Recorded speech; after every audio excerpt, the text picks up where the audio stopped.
So what's going to end up happening is your VO2 score on the fly is going to show up on the left panel there. Your heart rate's above it.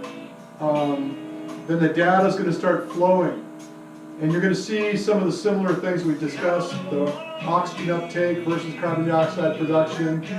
And the new thing is going to be your heart rate. And I have like 9 different panels down there that I can draw from to get different information, which we'll discuss as we get going.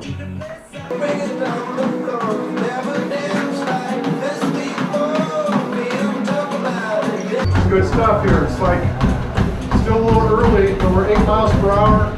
Heart rate's very, very manageable. And your utilization of fat is really awesome right now. It's about 70% fat use right now.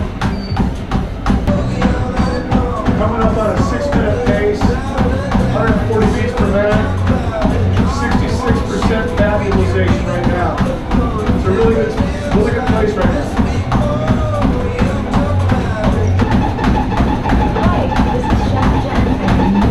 61.2 VO2, 164 beats per minute. Now coming up on problem. Get into trouble, you give me a thumbs down.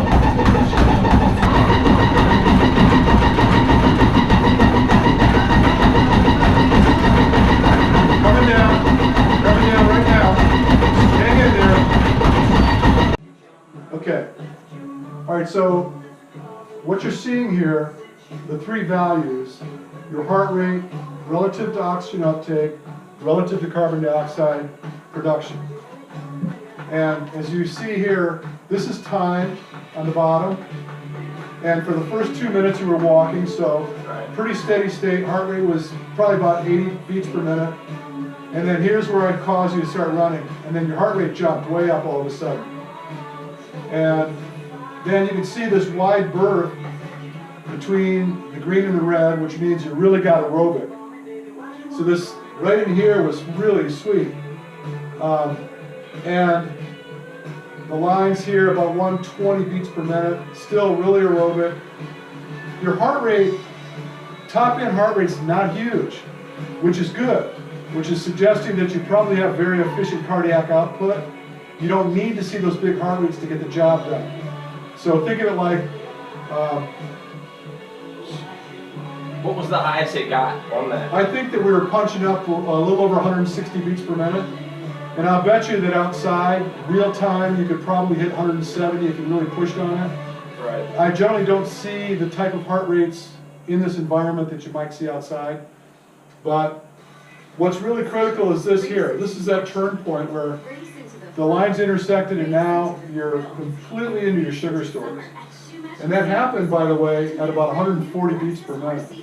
So before that, you're burning way more, pretty much fat. Exactly right. And so you were, I'll show you the data here, we're going to mess with it. This blue line represents what's referred to as the aerobic threshold. The green line represents the anaerobic threshold.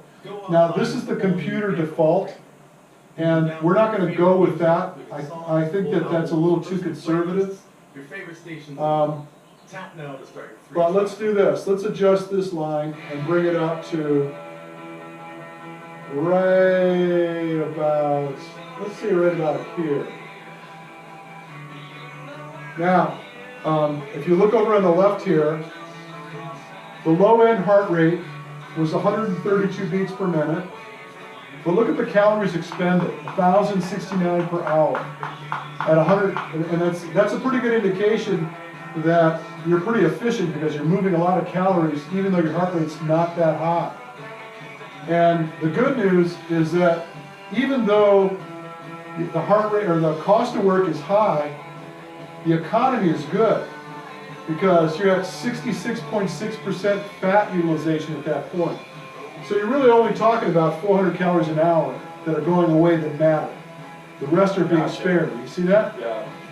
And then if I bring you up just 9 beats per minute, 141, the caloric expense is now 1,211, but half of that's being spared. So you've just gone to about 600 calories an hour.